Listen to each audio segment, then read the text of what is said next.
우리 각자 자신의 이름을 불러 가시면서요, 이렇게 한번 외쳐보실까요?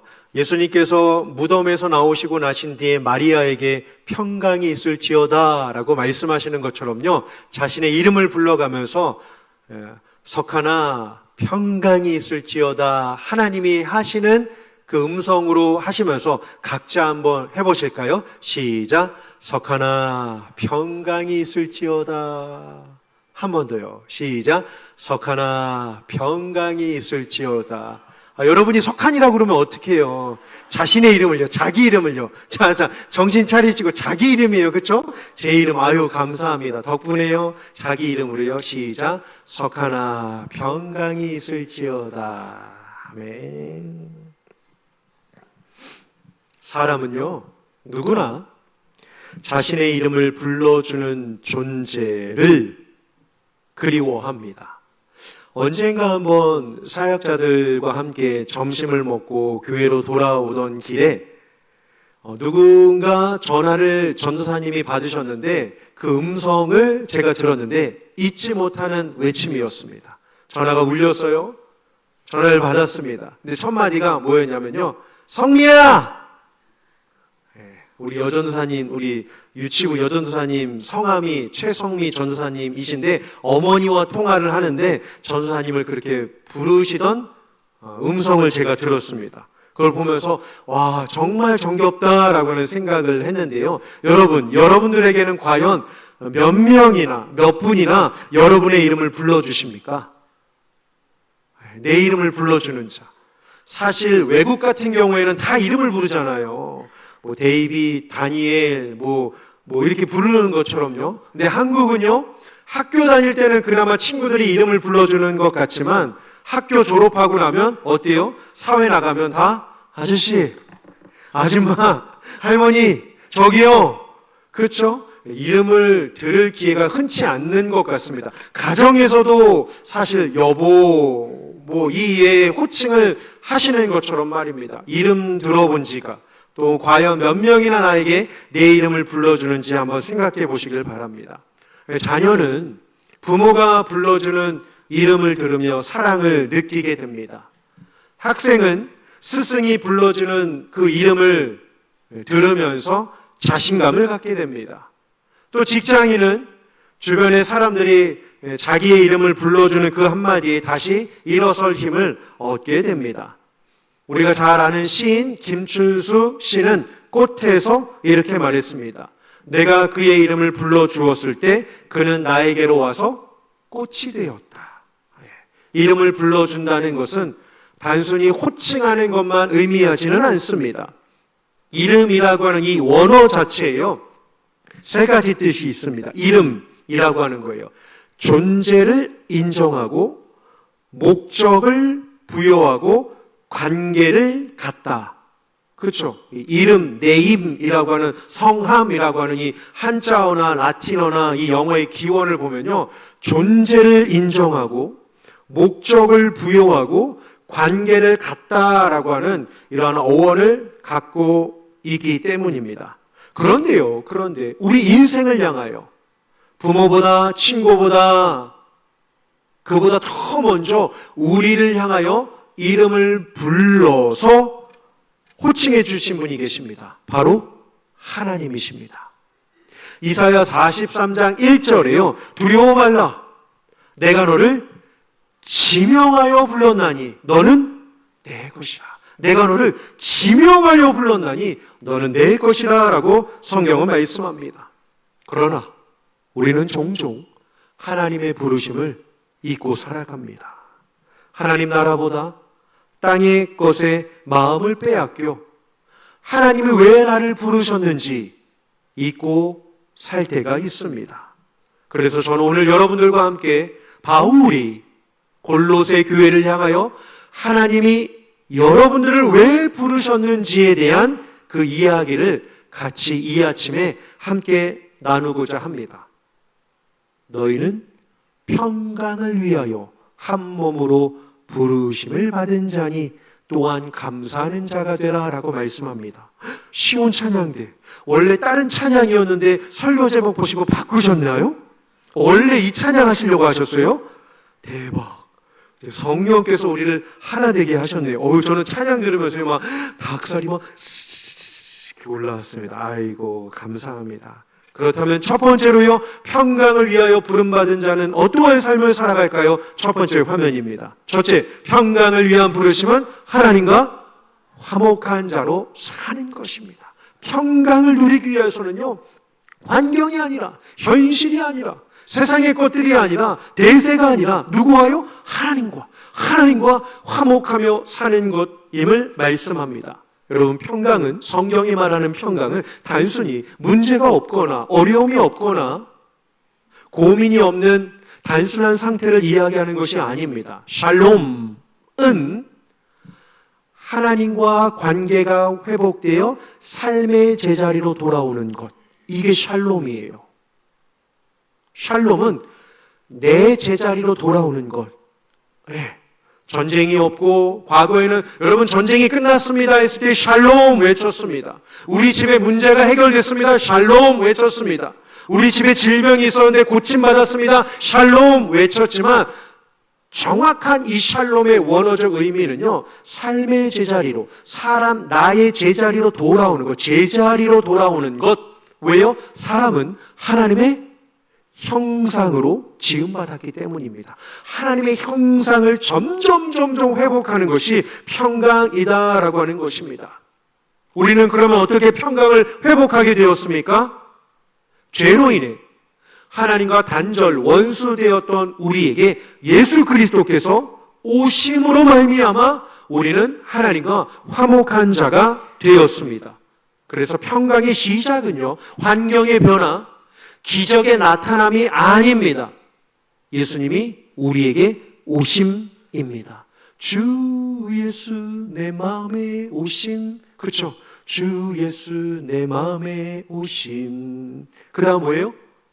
물밀듯 내 마음에 뭐가요? 기쁨이 넘치는. 초점을 좀 높게 잡았네요. 그렇죠? 주 예수 내 마음에 오심. 이게 시작인 거죠.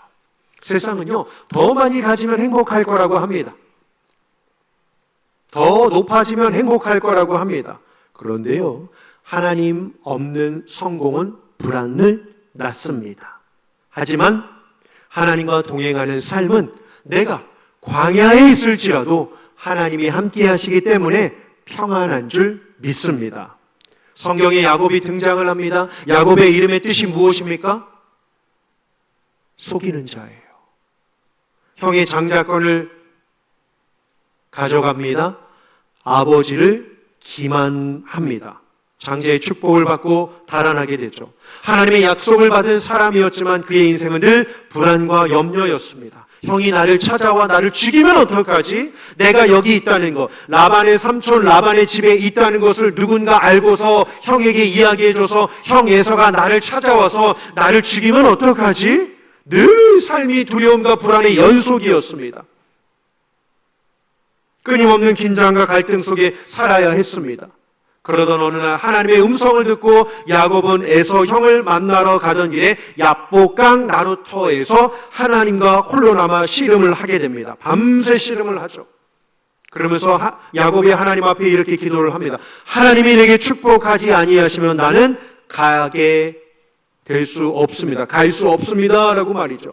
그 순간 하나님께서 야곱에게 그의 이름을 물으셨습니다. 내 이름이 무엇이냐? 그가 야곱입니다. 라고 답했습니다. 자신의 정체를 인정한 야곱, 정체, 속이는 자, 발뒤꿈치를 상하게 하는 자, 빼앗는 자라고 하는 그 모습 속에 하나님은 말씀하셨습니다. 이제는 내 이름을 야곱이라 부를 것이 아니요. 뭐라고요? 이스라엘이라 부를 것이니. 속이던 자였던 그의 인생이 하나님과 함께하는 그 시간으로 말미암아 하나님과 겨루어 이긴 자, 승리하는 자가 되어 새로운 이름을 받았습니다. 상황이 바뀐 것이 아니었습니다. 형과의 문제가 해결된 것도 아니었습니다. 그런데 하나님과의 관계가 먼저 회복되고 해결되자 그의 마음에는 평강이 찾아왔습니다. 내가 이제 형을 만나러 갈 수 있습니다 라고 하면서 창세기 33장에서 야곱과 에서가 삼삼한 만남을 하지 않습니까? 진정한 평강은 환경이 정리돼서 오는 것이 아닙니다. 하나님과의 관계가 회복될 때 찾아옵니다. 지난주 한 몽골 청년을 만났습니다. 조 목사님이 설교를 하던 가운데 제목이 세례 요한을 가지고 때가 되었으니 회개하라 라고 하는 말씀으로 조성진 목사님이 설교를 해주었습니다. 설교 후에 청년들과 셀그룹을 하면서 이러한 이야기를 했습니다. 한 청년이 그러한 이야기를 하더라고요.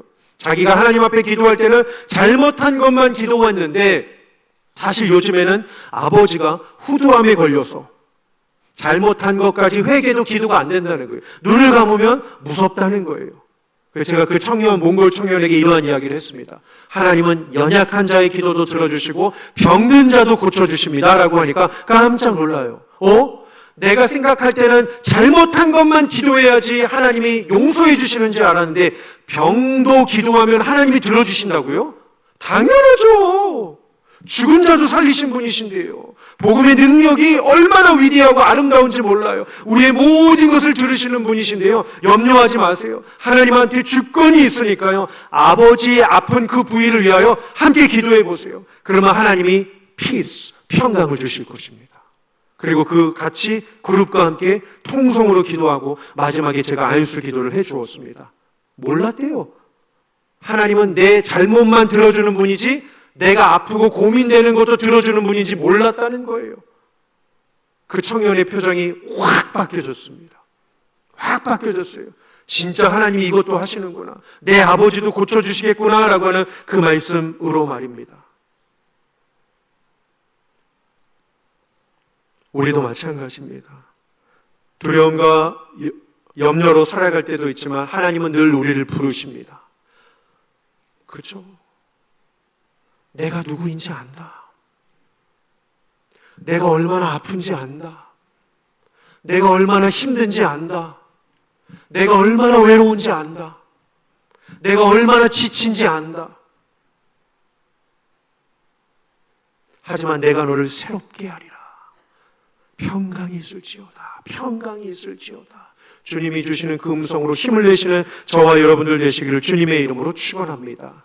상처를 씻겨주시는 분은 주님이십니다. 우리의 죄책감을 깨끗하게 하시는 분은 주님이십니다. 무너진 자존감을 일으켜주시는 분은 주님이십니다. 두려움을 물러가게 해주시고 평강을 채워주시는 분은 오직 하나님밖에 없음을 믿으시는 저와 여러분들 되시기를 주님의 이름으로 축원합니다. 세상이 문제 해결을 주지 않습니다. 물질이 우리에게 평안을 주지 않습니다. 성경은 말씀합니다. 하나님과 화목할 때 우리에게 평강이 찾아오는 줄 믿습니다. 하나님께 더 가까이 나아가는 것입니다. 하나님 앞에 있음을 기억하는 자는 내가 아무리 광야에 있을지라도 흔들리는 환경에 있다라고 할지라도 평강을 누리게 됩니다. 평강을 누리게 돼요. 제가 지난주 설교할 때요. 여러분 부모님들이 좋아하시는 찬양 알고 계시죠? 라고 하면서 제가 여쭈어 봤습니다. 근데 제가 이 설교 준비를 하다가 지난주 화요일에요. 오산으로 이사 가신 한 집사님 가정을 이제 신방하러 갔습니다.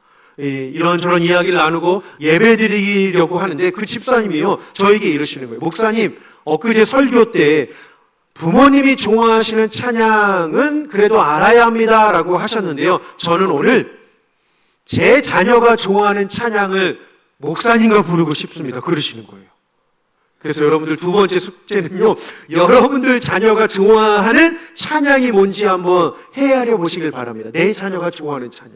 그 집사님이 주신 찬양은 430장이에요. 목사님, 제 딸이 같이 예배를 드렸거든요. 이 찬양을 참 좋아해요. 주와 같이 길 가는 것. 왜? 주와 같이 길 가는 것. 고난의 십자가 속에서도 환경의 어려움 속에서도 절망의 실패의 현장 속에서도 주님이 계시기 때문에 우리는 평안을 누리게 될 줄 믿습니다. 첫 번째 부르심은 하나님과 화목하는 것입니다. 두 번째는요. 평강으로 부르심 받은 자는 어디에서요? 공동체요. 가정, 사회, 직장, 교회요. 공동체를 세우는 자로 사는 것입니다. 골로새 교회는요. 정말 평안하지 않았습니다. 유대주의적 율법주의, 헬레니즘, 헬라주의, 신비주의, 그리고 더 나아가 이단이 강하게 역사했던 지역이었기 때문입니다. 그러니 성도들의 마음이 흔들릴 수밖에 없었습니다. 당시 로마의 문화, 이 헬라적 사고방식은 뭐예요? 많이 아는 자가 똑똑하다라고 하는 이 마음으로 말미암아 저마다 자신들의 이야기를 하느라 혈안이 되어 있었습니다. 지식을 내세웠습니다. 다른 사람을 판단하였습니다. 그런데 바울은요, 교회에 찾아온 이러한 문제들, 성도들이 겪는 이러한 어려움 속에서 어떻게 하면 하나님의 교회를 세울 수 있을까라고 했을 때 그 사람들을 잠재우기 위해서 바울은 더 뛰어난 논쟁이나 더 많은 말을 하는 논리를 가지고 성도들의 분쟁을 잠재우지 않았습니다. 뭘 내세웠냐면요, 오늘 본문 3장 15절에 정말 중요한 표현이 있습니다. 바울이 강조한 것이 있죠. 우리는 한 몸으로 부르심을 받았다는 거예요. 자신의 이야기, 철학, 사상, 관조, 이러한 개념들 이야기하면서 나는 우월해, 너는 뛰어나지 못해, 너는 여전히 하수인 취급을 하는 그러한 존재로 여겼던 그 상황 속에서요, 바울이 한 몸이라고 이야기를 합니다. 왜냐하면 하나님께서요, 교회를 보실 때요, 하나님께서 교회를 바라보는 시선은요, 모인 사람들을 보시는 것이 아니라 그리스도의 몸을 보시는 겁니다. 하나님께서 교회를 바라보는 시선은요, 모인 사람들이 아니라 그리스도의 몸이기 때문에 하나님의 교회를 보시는 거예요. 몸이라는 거죠, 몸. 그 몸은요, 어때요? 서로 경쟁하지 않아요. 이 원리를 한번 잘 생각해 보십시오. 몸은요, 서로 경쟁하지 않습니다. 눈이 손을 무시합니까? 발이 귀를 향하여 나는 너보다 더 중요해 라고 말하지 않아요. 오히려 반대죠. 눈이 안 좋으면 온몸의 신경이 눈에 갑니다. 허리가 안 좋으면 온몸의 관심이 나 허리가 안 좋은데 조심해야지 라고 하면서 약한 곳을 더 신경 써준다고요. 오히려 우월한 것이 어느 것 하나 자랑하면서 돌아다니고 막 뽐내질 않아요. 반대죠. 약하면 약할수록, 부족하면 부족할수록, 아프면 아플수록 더 마음이 가는 게 몸 아닙니까, 여러분? 여러분들의 연약한 곳을 보십시오. 만약에 관절이 안 좋다 그러면 안 좋은 곳에 마음과 신경과 관심과 시간을 쏟는 것처럼 말입니다. 교회도 마찬가지예요. 교회는 능력이 뛰어난 사람들이 모인 곳이 아닙니다. 지친 자들, 상한 자들, 마음이 괴로운 자들, 정말로 주님의 도우심 없이는 살 수 없는 자들이 이곳에 모여 있습니다. 그래서 우리는 우월함을 증명하려고 힘을 쓸 필요가 없습니다. 오히려 그 힘을요, 어떻게 해요? 부족함을 덮어줘야 합니다. 사랑으로 안아주어야 합니다. 왜요? 그리스도의 사랑으로 연결된 한 몸이기 때문입니다. 초대교회가 왜 기억에 남고 있습니까? 완벽해서가 아닙니다. 하지만 아름다웠습니다. 이유는 각자 서로 다른 사람들이 예수 그리스도의 십자가라고 하는 그 이름 하나 때문에 하나가 되었기 때문에 아름다웠습니다. 성격이 달랐습니다. 하지만 한 몸이었습니다. 세대가 달랐습니다. 하지만 한 몸이었습니다. 경제적 수준이 달랐습니다. 하지만 한 몸이었습니다. 신앙의 연수가 달랐습니다. 하지만 한 몸이었습니다. 세상은 널 드러내, 널 입증해, 널 보여줘, 옆 사람이 어떻게 됐건 너가 1인자가 되어야 해 라고 말합니다. 하지만 하나님 나라는 서로를 세워주라고 합니다. 오늘날 교회의 위기는 무엇입니까? 프로그램의 부족 아닙니다. 한 몸의 정체성을 잃어버렸습니다. 이게 부르심의 본질이죠. 한 몸의 정체성을 잃어버렸어요. 잠깐 내 옆에 있는 분의 손을 한번 살짝 만져주시겠습니까? 손을 한번 살짝 잡아주세요. 온기 좀 정리해주세요. 애쓰셨다고요. 사랑한다고요. 웃어주세요. 웃어주세요. 그냥 이렇게 계시지 마시고, 그렇죠? 웃어주셔요. 하나님은 한 번도 교회 안에서 누가 가장 중요한가 물어보신 적이 없으십니다. 우리에게요, 석한 목사야, 교회에서 누가 가장 중요하냐? 한 번도 물어보신 적이 없으십니다. 오히려 하나님은 항상 저와 여러분들에게 너는 오늘 누구를 품겠니? 그렇죠? 관점이 다르죠. 관점이 달라요. 너는 오늘 누구를 품겠니? 누구를 세우고 있니? 라고 말이죠. 혹시 내 말 한마디가 누군가를 넘어지게 하지는 않았는지, 내 고집 때문에 공동체의 평강을 깨뜨리지는 않았는지 돌아보아야 합니다.